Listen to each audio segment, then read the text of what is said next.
វីដេអូនេះសូមផ្ញើជូនទៅដល់បងទីដែលបានសួរខ្ញុំនៅក្នុង comment វីដេអូពីមុនខ្ញុំបានផុសនៅក្នុង TikTok អំពីការដាក់ symbol ឬក៏សញ្ញានៅពីក្រោមនៃបាវចនាជាតិរបស់យើងហើយក្នុងនោះដំបូងយើងត្រូវមានបាវចនាជាតិព្រះ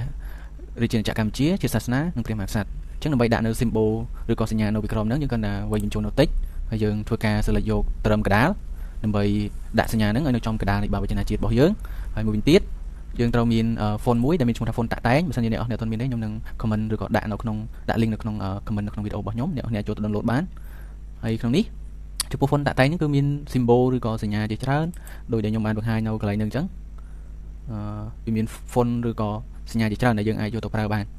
ហើយខ្ញុំសូមកុំឲ្យខាត់ពេលយូរខ្ញុំសូមបង្ហាញអំពីការដាក់នៅ symbol ឬក៏សញ្ញារបស់ហ្នឹងអញ្ចឹងដំបូងយើងគិតថា select យក font តាក់តែងហ្នឹងដូចអ្នកនរបានឃើញអញ្ចឹងហើយយើងធ្វើការវាយនៅលេខ